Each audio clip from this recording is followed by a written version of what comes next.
Good evening, everyone.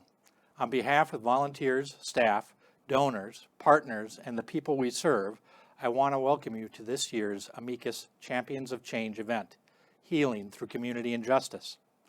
The Champion of Change dinner has been going for many years now, essentially an opportunity for those connected to Amicus to get an update on what's happening and how we're expecting to serve people in the future.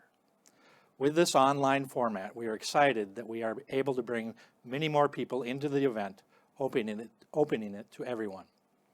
We invite you to get comfortable, settle in with your favorite beverage, and join in as we share stories of healing through support, connection, and second chances. The program will run until approximately 6:30. We'll be including links to donate, get more information, or volunteer in the chat, and we'll follow up with you to help respond to any questions or comments after the event.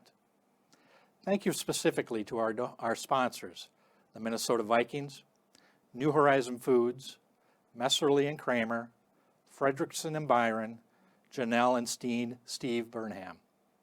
In the chat, you'll also see a link to our donation page.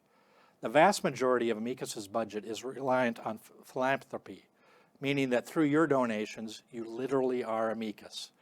Please join in donating online tonight. Now on to the program. As many of you know, Amicus was established in the late 1960s and has served those trying to reenter society after incarceration for 54 years. In 2013, we found a partner who could help us ensure stability for years to come, and Amicus became part of Volunteers of America, Minnesota, and Wisconsin. I'd now like to introduce you to Volunteers of Minnesota and Wisconsin's President and CEO, Julie Manwaring. Julie? Thank you, Chris. You're welcome. Thank you. Hello. I am so pleased that you have joined us this evening.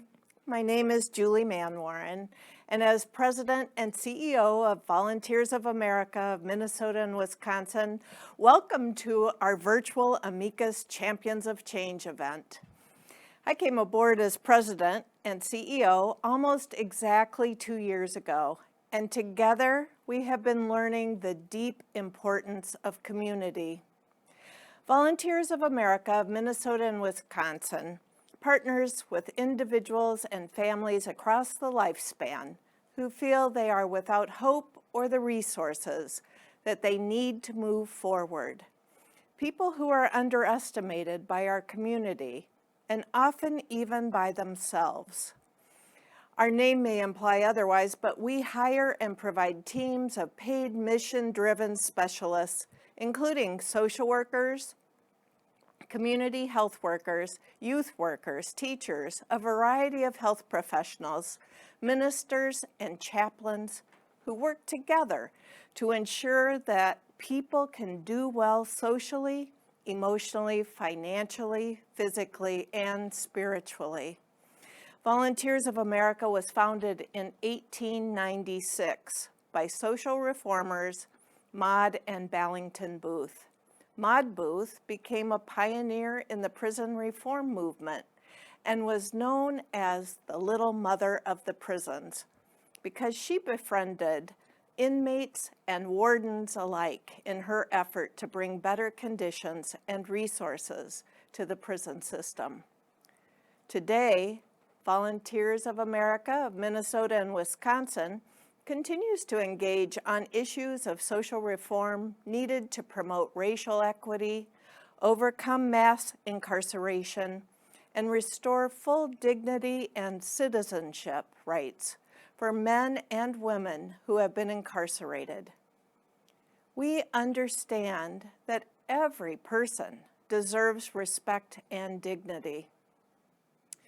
Amicus has been a leader in the criminal justice arena for over 50 years, merging with Volunteers of America of Minnesota and Wisconsin in 2013. Amicus' primary purpose is to connect people involved in the criminal justice system with positive relationships with community members to help build successful lives and stronger communities. Amicus provides one of the state's longest-standing and most successful transitional mentoring programs, and we always have a great need for volunteers. Amicus is relationship-based, community-driven, gender and culturally responsive. We know that everyone has a story, and hope is essential. We are proud of our shared history, and we look to the many leaders of Amicus over the past 5 decades, particularly Louise Wolfgram, whose philosophy of respectful service and dedication to helping people see their full potential continues to be evident in Amicus today. So many people have poured a bit of themselves into Amicus, changing both who they are and Amicus as a whole. This includes thousands of volunteers who become a positive friend for men and women who are incarcerated and those who are leaving incarceration. The many board members, staff, and community partners who have guided and shaped Amicus services over the years. It also includes our governmental partners in the Minnesota Department of Corrections, the Federal Bureau of Prisons, and especially during this pandemic, the Minnesota Department of Health.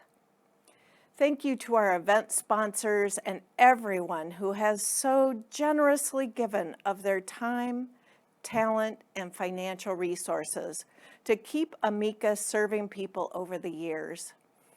Amicus is one of only a handful of services in Volunteers of America, which is almost entirely funded by the generosity of donors. Each of you are our champions for change. Thank you. I am grateful to join you in saying that I am Amicus. I would now like to pass it back to Chris Day, Senior Director of Community Justice and Amicus Services. Thank you, Julie. Back to you, Chris. Thank you, Julie. VOA and Amicus have now been merged for 9 years, and we're proud to be a service of an organization with a 125-year history of working with people who have been incarcerated. The merger allowed Amicus the stability it needs to keep serving people for over 54 years. Last year at VOA, even in the face of a worldwide pandemic that shut down many services for people involved in the criminal legal system, 995 men and women received relationship-based mentoring and supportive services. 400 people began their journey back to community in VOA's transitional housing services. 300 individuals leaving prison received winter clothing, toiletries, bus passes, and other basic needs. 224 currently incarcerated men and women connected with their volunteer mentors, and 169 people found permanent housing. As many of you know, Amicus is Latin for friend, and really none of this happens without our loyal and long-standing volunteers, our community leadership, and individual financial support from people like you. So thank you for being a part of Amicus. Beyond donating tonight, we'd invite you to learn more about us and maybe even consider being one of the hundreds of people volunteering for Amicus through our flagship one-to-one program, our Opportunities for Change program, and other services such as Pen Friends. Now I'd like to move to recognizing this year's Champion of Change, really 3 in 1. Every year we honor a volunteer, an organization, or a community stakeholder as our Champion of Change. This year we honor 2 individuals and a community of faith as our Champions of Change. Dave and Evelyn Wentzloff are true champions for social justice. Dave was one of the first volunteer mentors to help Amicus build its Opportunities for Change program in partnership with the Minnesota Department of Corrections, which works with men leaving incarceration who would benefit from additional assistance in returning to community. Dave helps add a personal element to the group, attending all group sessions and following up with phone calls to check in with each participant. I try to get them to know them a little bit better and to show them that I'm somebody that cares, Dave noted. A lot of guys don't have a background of love and support. To me, it's a ministry. Evelyn, a native of Savannah, Georgia, was deeply involved in the civil rights movement of the 1970s and 80s, campaigning and marching with leaders such as John Lewis and Andrew Young. Evelyn currently chairs the Church of St. Peter Claver Social Justice Committee, where she led the church's Peaceful Presence activities, times for quiet prayer during the unrest and trials following the May 2020 death of George Floyd. 125 years since its inception, the Church of St. Peter Claver thrives as a Roman Catholic parish whose founding purpose and continuing mission is to reach out and to be a faith home for African American Catholics. People of all races and ethnic backgrounds are welcome, and immigrant communities play an important role in the life of the church, with over 25 languages spoken within its walls. The church has an active pen pal ministry program and has hosted support groups for families of individuals incarcerated. St. Peter Claver has also been an active supporter of the Restore the Vote campaign in Minnesota, working to restore voting rights for people who are still on probation or parole. Dave and Everlyn, would you please join me on stage?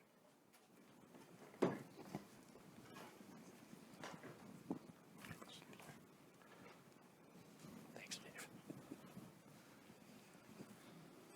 Before I present the awards, let's take a few minutes to get to know you a little bit better.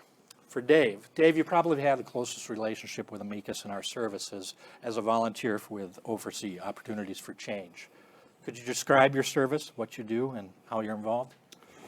Yes, I am involved in a group session each week, a live session with our participants, in which we have a different topic each week regarding how to get along in the quote-unquote real world without the criminal element. In addition to that, I talk one-on-one with these individuals each week and just catch up on their lives and how they are doing. What attracted you about, what was your first interest and why did this sound like something you'd want to be involved with? Well, I've always had a feeling that the church in general, it has not been as in tune to prisons as they should have been.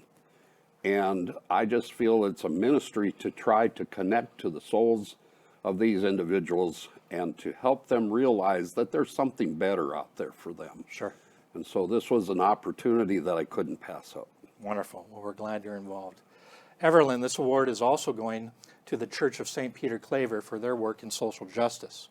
Everlyn, as a leader in that work, could you talk about some of the ministry of service taking place there related to people caught in the criminal legal system?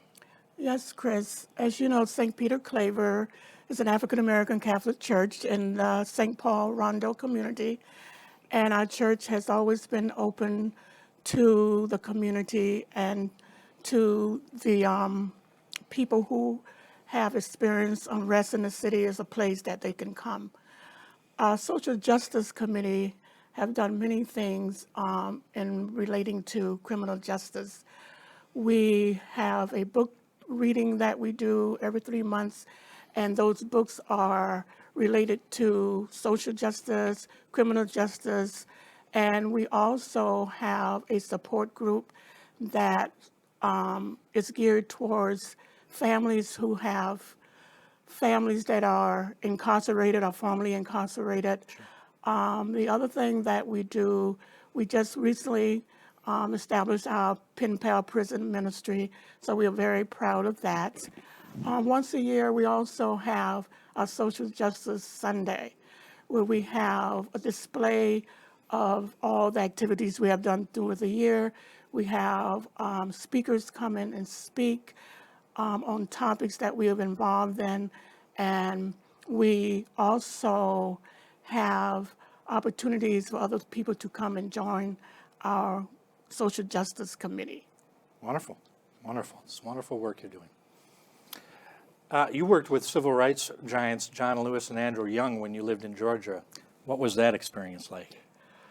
That was a wonderful experience. I didn't know then how significant it would be Sure. today. Yeah. First being involved with Andrew Young when he first campaigned for mayor of Atlanta, Yeah. and again when he ran for Congress. and of course, Congressman John Lewis, which was just an amazing person. Sure. And being young at the time and just wanting to campaign and be involved with a lot of issues that I was concerned with. And I know when John Lewis won the election, one of the things that stands out for me is that all his campaign volunteers and hundreds of other people that was there, we all went marching down Peachtree Street. Wow. And anybody who knows Atlanta, Peachtree Street is one of the staples of that city. Wow. So being involved with that and knowing what I know now was very significant and was a wonderful experience. What a wonderful experience, yes. St. Peter Claver has a 125-year tradition of providing a home for African American Catholics. As you know, African Americans are overrepresented in terms of their involvement in the criminal legal system. In what ways does the connection make the social justice work at St. Peter Claver feel more personal or impactful? And really, that's for both of you. Well, it's it's certainly a diverse community within our church. Sure. And all of these background champions, if you will, in the civil rights movement, have given us all shoulders to stand on, and our church seeks to continue in that tradition. Yeah. And we're so grateful for opportunities to provide some hope Yeah. for people in need. Well, I know our connection, Amicus's connection, and those we serve to St. Peter Claver, that relationship has been priceless in terms of the church opening their doors and welcoming us in, and then stepping up and taking action when it's needed. So I personally appreciate it, both your services and the church on a whole. If there's one message that you could give society from what you've learned working in social justice and at Amicus, what would it be? What do people need to understand about those involved in the criminal justice system? What do we need to know? What does broader society need to know about these individuals that we work with? I think that they need to know that they have to be involved, and it doesn't have to be on a grand scale. The littlest thing that you can do, for an example, talking to your family, talking to your neighbors about how important it is to vote. I think also to know that people who are incarcerated are not all bad people. There are people that should be there, and there are people that shouldn't be there. But also those people are someone's father, someone's brother, someone's mother, sister, aunt, and most of all, they're human, and we should respect that. Also, I would like to say that besides being involved, also say that if you're not part of the solution, then you're part of the problem. And injustice anywhere is a threat to justice everywhere. Certainly, yeah. And I think people should seek out these volunteer positions that are available. They go begging. Yeah. In Amicus, boy, I tell you, it's been one of the best things in my life. I just want to thank the men that have shown me confidence and love in my mentoring of them. I want to thank Chris and Norma and Kathleen at Amicus for the training that I've had, and it's just a blessing to get involved. Please, if you're out there listening, please sign up to be a mentor. There was an unsolicited plug for volunteers. Wonderful. Thank you, Dave. You're Appreciate welcome. that. Well, I'm honored to provide you with these awards as a symbol of VOA's gratitude. Let me grab them and give them to you here. I'm so glad you both could join us this evening. And so a little something for your mantles, or mantle, actually.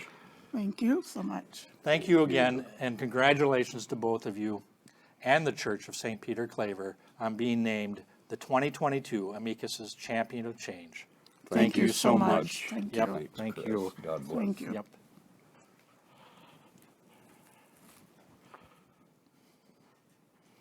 If you have an interest in volunteering, the link will be available in the chat. Up next, I am very pleased to welcome Commissioner Paul Schnell. Long before Paul became Commissioner of the Minnesota Department of Corrections, he was a friend of Amicus.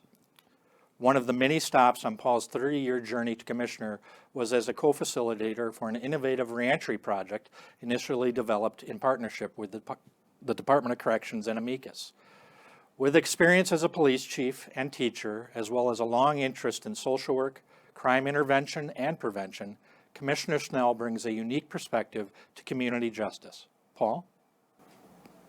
Thank you so much, Chris, and thanks everyone for joining us tonight. And I want to put a little bit of a plug in again, and just a expression of my gratitude to Dave and Everlyn for all they've done and continue to do, and how important that the service that they provide is.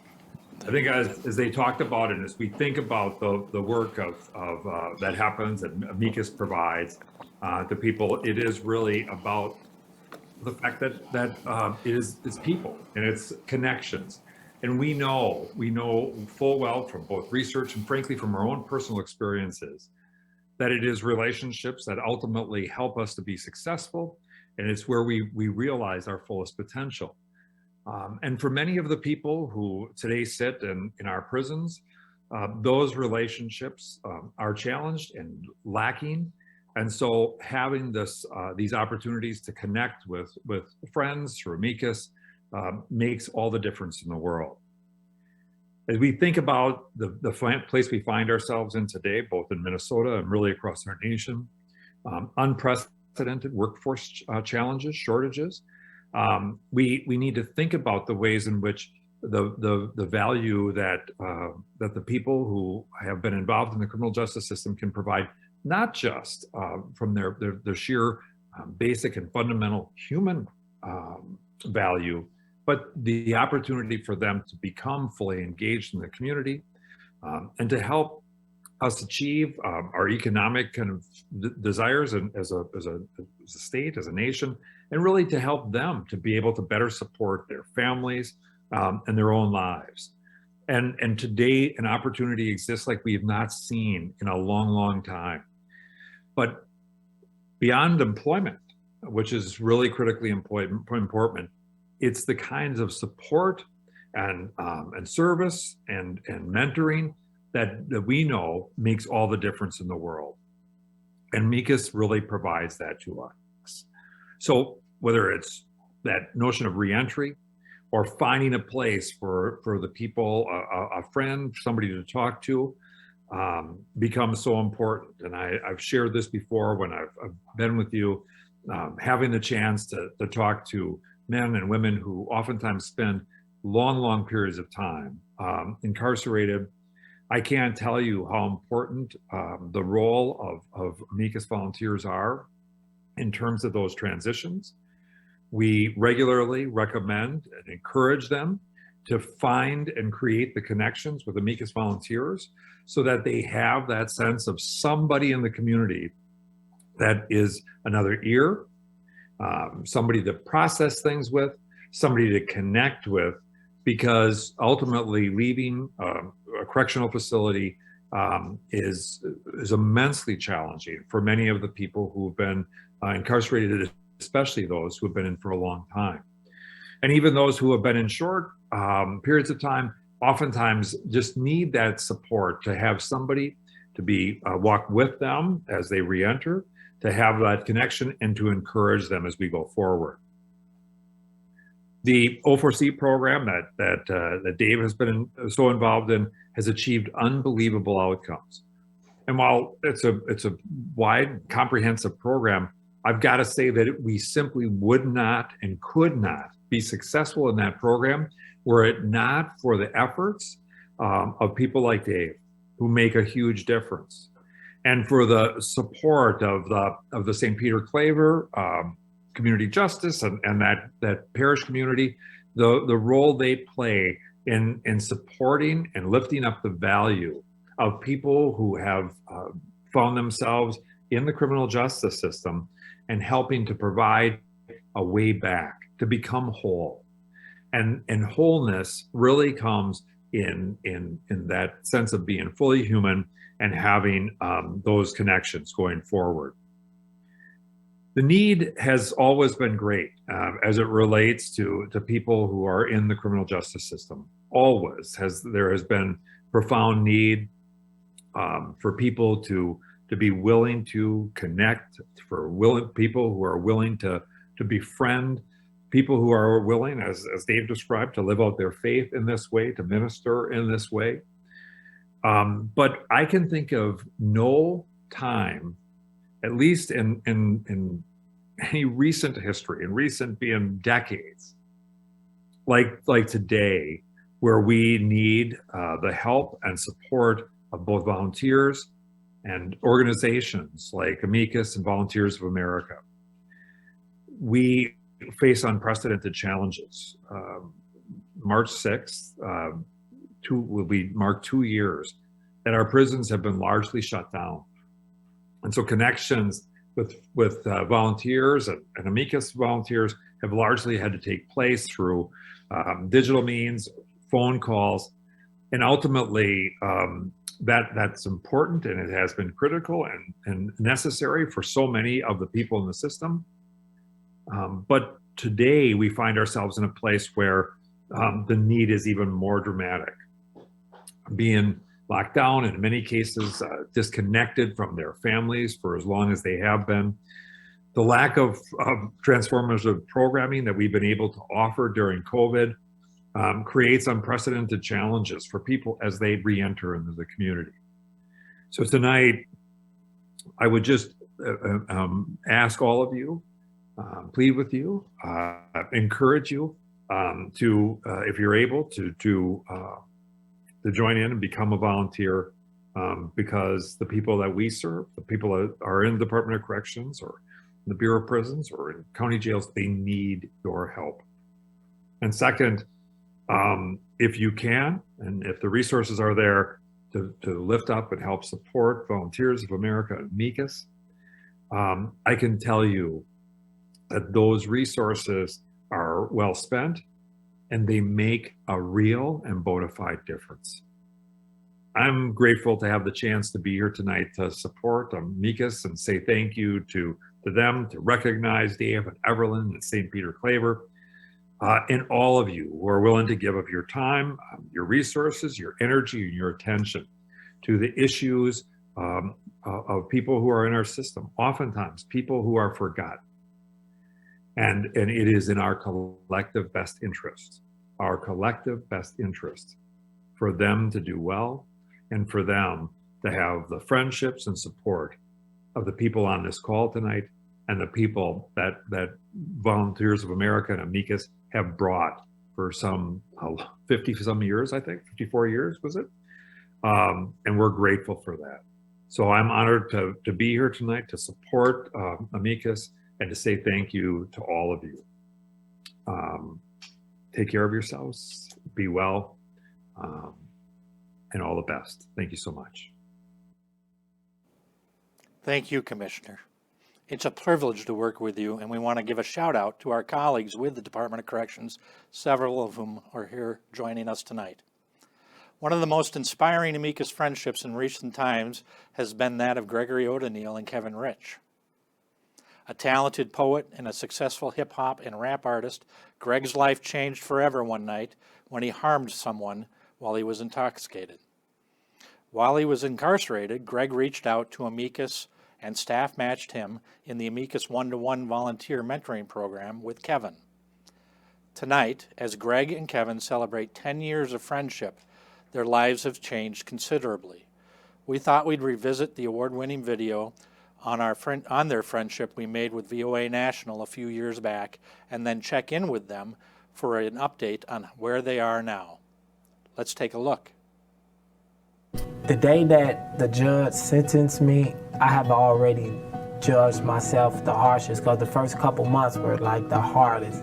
So hearing that door slam, hearing the gate constantly slam, open and close, so it depends on the individual, but for me, I had already judged myself harder than anybody out in society. Say they can point fingers and say whatever. Tell me something I haven't already said to myself, because at the end of the day, I'm my own worst judge.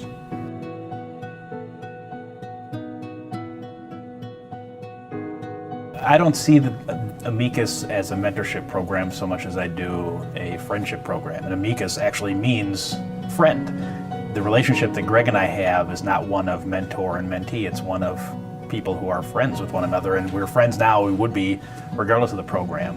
And that's what makes the program so powerful, is it's not about me teaching Greg some skill when he gets out of prison. It's more me giving him the support he needs and helping to normalize his life and his relationships with the outside world so that he can succeed in the way that he's capable of doing without me being there to teach him anything. Kevin's a great guy. He's a great guy. He's a friend. That's I can literally say, like, this is a friend, you know? So I never could say that everybody I thought was my friend wasn't. But Kevin really is a good friend. Yeah, whenever I call him, like, oh, Kevin, I'm having a hard time trying to figure this out, or whatever is going on, he's there to help. So, yeah, he was there. Kevin's always there.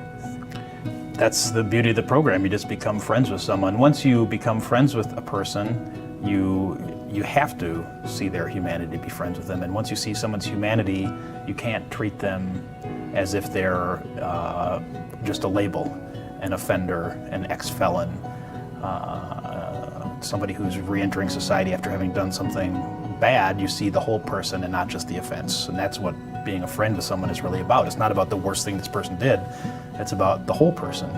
And that's another great value that the program brings, is that that's kind of what I'm supposed to do. It's not about mentorship. It's about seeing the whole person and reflecting that back at your Amicus friends so that they can understand that that's possible. What he's done, despite having that, and you can imagine if that was the label that was affixed to you, how you would see yourself as well. And again, it's not to feel sorry for him, but it's just another level of challenge that he had to meet in order to get to where he is now, which is such a positive, wonderful place. And he's got MS on top of everything. So, I mean, think about the challenges of day-to-day life when you basically have no education, you have no job experience, you're an ex-felon, and you have multiple sclerosis. That's a tough stack of things to have in your backpack when you wake up in the morning to drag around all day as you try to get a job, find transportation, get enough money to live, make friends, make relationships, be an active part of the community. That's a lot to carry around, and he's done an amazing job. If I'm on this path to give back to the community, family can only go so far. You know, so it has to be someone that's in the community, active participants in society like Kevin. Some people have Amicus friends who are incarcerated for life and are never going to get out, and the relationship is one of helping to keep them tethered to the outside world. And some people are like me, who come in when someone's just ready to get out and need some support in transition. The Amicus organization is equipped to help people with their material needs. What the Amicus friends are really about is making time to sit with somebody and help them feel a connection to something that's stable in the outside world, so that when they get out, that connection is there and it gives them strength and motivation and impetus to achieve their reentry into the community.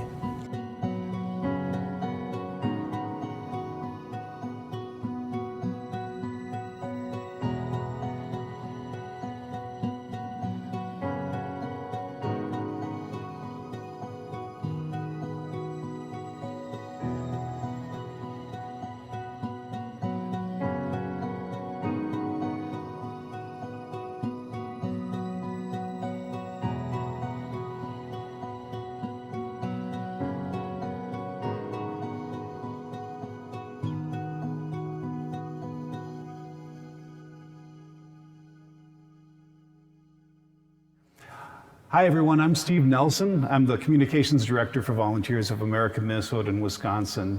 And I'm here with both Kevin and Greg. And thank you guys for showing up again. It's been 5 years since we filmed the video, and my understanding it's been 10 years since you first became Amicus One-to-One friends. Yes. Wow. And could you tell us a little bit about what's going on in your lives now? What's happened over the last 5 years? Over the past 5 years, graduated with my master's degree, advocacy and political leadership. I work for the Amicus organization now. I'm a facilitator for Opportunity for Change, oversee group, and that's where I'm at now. And Opportunities for Change is actually an Amicus program that works with people who have served multiple sentences. They're looking for a little extra supervision, a little extra help to make this successful transition back to society. Yes, it's just give the gentlemen tools to take initiative within their own lives as far as make the right decisions so they won't have to face another violation or anything like that.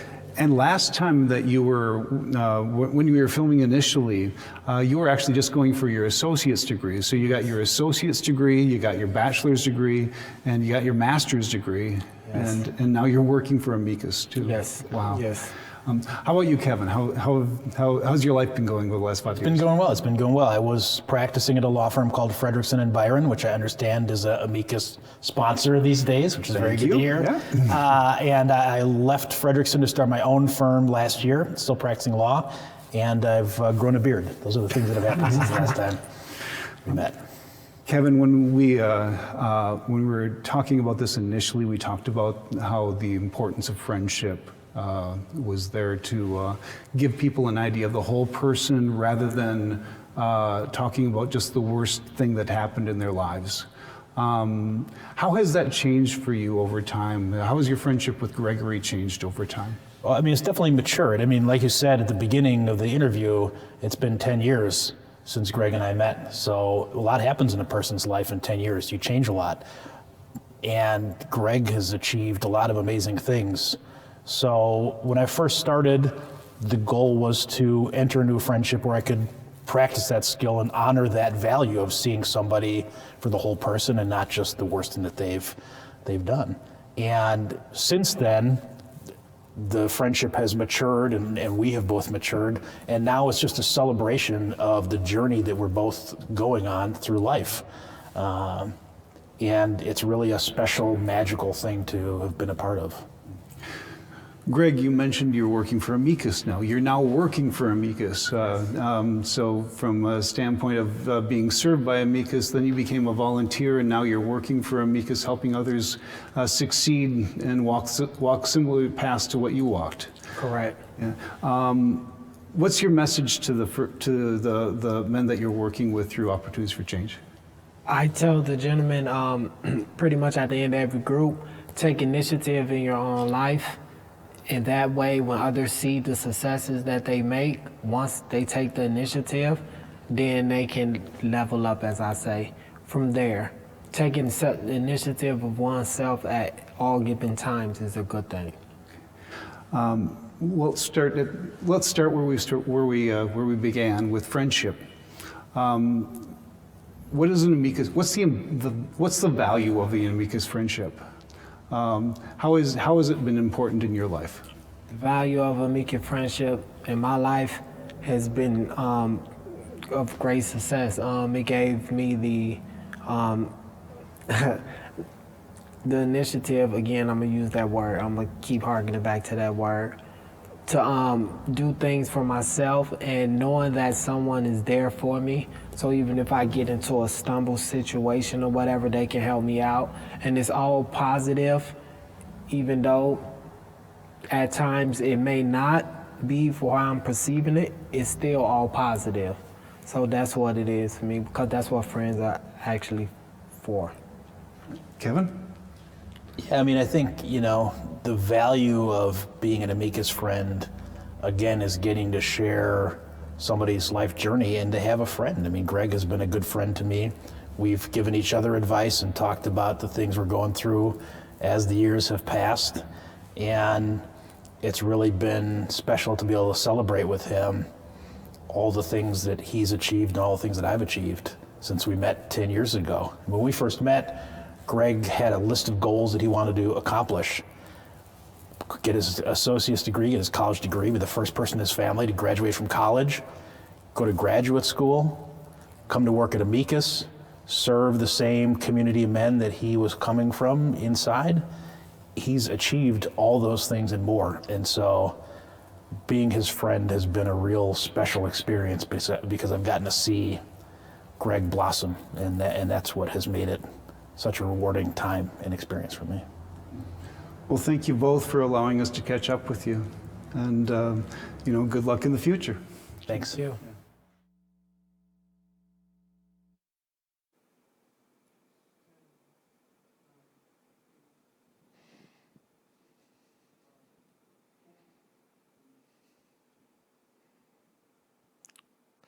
Thank you, Greg and Kevin, for sharing your story. It's been a privilege getting to know you over the years, and I'm grateful that Greg is now working with us on staff, helping others who are traveling a similar, challenging path back to society. Last year, VOA Minnesota and Wisconsin board member Janelle Burnham got involved helping us put together our first virtual Champions of Change evening and wanted to learn more about how she might help by volunteering as an Amicus friend. These days, she is both a leader on our board and a friend to somebody involved in the criminal legal system. Janelle is here to talk about her experience and to make a special request for you to help. Janelle? Thank you. Thank you for joining us this evening, and to each of our speakers for sharing their thoughts and experiences with the Amicus program. I have had the blessing of having a friend through Amicus for just about 1 year now. It was during this very program last year I decided to apply to volunteer through Amicus. Amicus serves our fundamental need to have connection with others.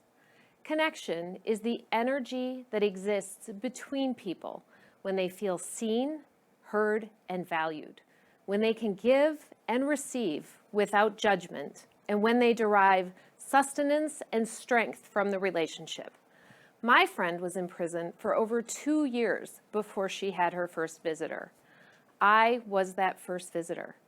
She's had some crushing disappointments in the short time I've known her, and I have learned much from her resilience, her attitude, and her strength. The mutuality of our friendship is genuine, and the simplicity of the Amicus program is elegant. I get to be a friend, and I have a friend. We meet in person when we can, but the pandemic has made that challenging, and our in-person visits have been limited. The technology underlying video visits is unreliable, so we've been mostly emailing. We did get 3 wonderful in-person visits last summer, and we are both hopeful for more shortly. The pandemic has been only more lonely and isolating for people who already felt lonely and isolated. Please know that you can make a difference, whether by providing financial support to facilitate connections or by volunteering to be a friend. This program thrives on second chances and hope, and your financial support will make it possible for Amicus to continue its 54-year legacy of bringing that hope to people through meaningful connections. We know those returning to our communities feel valued and respect-worthy and have a better chance of securing stable employment and housing to support their children and families, accessing health care and transportation, building positive connections to the community, and knowing that they're not alone, that someone in this wounded, divided world cares about them. Ultimately, Amicus leads to reduced recidivism and healing. Making a gift to Amicus is easy, and you can make your gift by clicking on the donate link located in the chat. Thank you again for your support, your consideration, and your time. Thank you so much, Janelle. Appreciate your time and your words. Thank you so much, Janelle. As she mentioned, you can find the link to make an online donation in the chat area. On behalf of everyone we serve, thanks for your consideration. And thanks also for taking time out of your evening tonight to join us for our virtual event. I hope you've seen a bit of what we've seen over the years, that people rejoining society after incarceration need many of the same things we all need, including people who care about them and will listen to them as they heal and make plans for the future. Thank you again to our sponsors, the Minnesota Vikings, New Horizon Foods, Messerly and Kramer, Fredrickson and Byron, Janelle and Steve Burnham. Thanks also to Sherry Savage from And Plans for her outstanding stage managing of this event. Looking into the months ahead, we'd love to engage with you about discussions over how VOA and Amicus can continue to make differences in community justice in Minnesota. Please be sure to fill out the survey we will be sending as follow-up, and feel free to share the link of tonight's program that will also come in our follow-up email. Thanks for joining us, and have a great evening.